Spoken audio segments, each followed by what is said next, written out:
जिंदगी में उम्मीद का साथ कभी मत छोड़िए। जिसने उम्मीद का साथ छोड़ दिया, जिंदगी ने भी उसका साथ छोड़ देती है। यही सत्य है और यही शाश्वत भी। जिसने यह मान लिया उसने जीवन को जान लिया। यह कहानी एक दिव्यांग राजा की है, जिसके राज्य में कोई भी परेशानी या कोई भी समस्या नहीं थी। उस राज्य के सभी लोग बहुत ही खुशहाल थे और ऊपर वाले को धन्यवाद करते थे। कितने अच्छे राजा को उनके जीवन में भेजा है। वह राजा दिव्यांग था।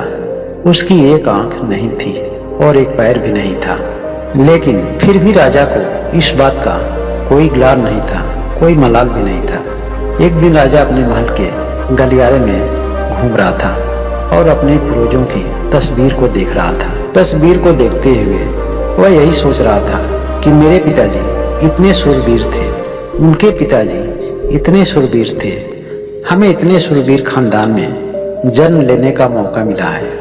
यह ऊपर वाले का धन्यवाद है। राजा ने सभी चित्र को देखते हुए आखिरी चित्र तक पहुंचा और फिर उस खाली जगह को देखा तो वह चिंता में पड़ गया, क्योंकि उसे मालूम था कि अब यहाँ जो तस्वीर लगेगी वह उसी की लगेगी। लेकिन राजा को इस बात की चिंता नहीं थी, वह मर जाएगा। उसे तो केवल इस बात की चिंता थी कि वहाँ जो पेंटिंग लगेगी वह देखने में कैसी होगी। राजा का एक पैर और एक हाथ नहीं था और इसी वजह से वह चिंता में था।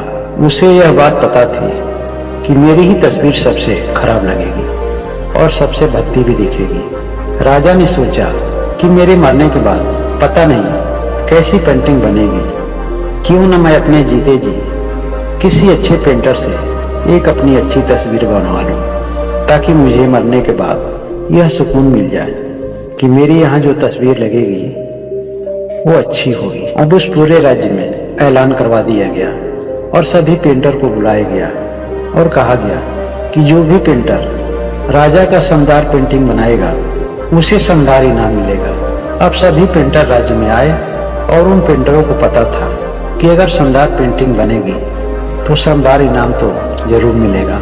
लेकिन जिस राजा का एक आंख और एक पैर नहीं है, उसका शानदार पेंटिंग कैसे बनेगी? सभी पेंटर यही सोच रहे थे कि इनाम का तो पता नहीं, लेकिन अगर शानदार पेंटिंग नहीं बनी तो सजा तो मिलना निश्चित है। इसलिए बड़े बड़े चित्रकार भी आगे नहीं आ रहे थे। तभी उसमें से एक लड़का आगे निकला और बोला, राजा साहब, मैं आपकी पेंटिंग बनाना चाहता हूँ, मुझे केवल 24 घंटे का वक्त दीजिए। अब सभी बड़े बड़े पेंटर हैरान रह गए, ये लड़का क्या पेंटिंग बनाएगा, और अगर राजा को उसकी पेंटिंग पसंद नहीं आई तो उसे सजा जरूर मिलेगी। राजा बोला, ठीक है, आप पेंटिंग बनाकर कल सुबह इसी समय इसी दरबार में उपस्थित होना। अगले दिन वह लड़का तस्वीर बनाकर लाने वाला था और दरबार पूरी तरह से भर चुका था। लोग दूर दूर से यह देखने के लिए आए हुए थे कि यह लड़का राजा की कैसी पेंटिंग बनाकर लाएगा। अब लड़का जब उस राजा की पेंटिंग बनाकर लाया तो लोग आश्चर्यचकित रह गए। सब लोग जोर जोर से तालियां बजाने लगे और जब राजा ने उस पेंटिंग को देखा तो खुश हो गया और खुश होकर बोला कि वाह, इससे अच्छी पेंटिंग तो इस पूरे गलियारे में नहीं है। राजा ने उस लड़के को बहुत सारा इनाम दिया। उस तस्वीर में लड़के ने उस राजा को एक घोड़े पर सवार दिखाया था।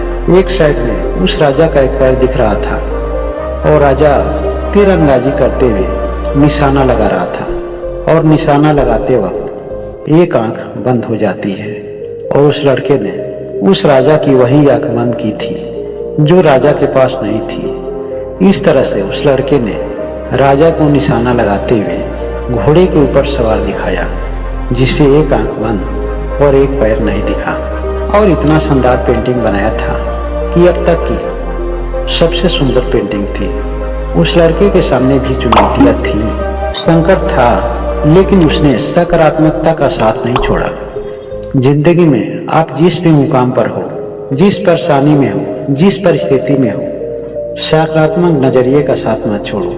अगर आप अपने विचारों को हमेशा सकारात्मक रखते हैं तो आपको सफल होने से कोई नहीं रोक सकता है। हर पल सकारात्मक रहिए, खुश रहिए, ऊपर वाले के आशीर्वाद के साथ और अपनों को प्यार के साथ, अपनी अच्छी और सच्ची मेहनत के साथ कर दिखाओ कुछ ऐसा कि हर व्यक्ति को आपसे प्रेरणा मिले और हर आदमी आपके जैसा ही कुछ करना चाहे। दुनिया का हर आदमी आपके जैसा बनना चाहे। दुनिया आपकी तारीफ करने से कभी न थके।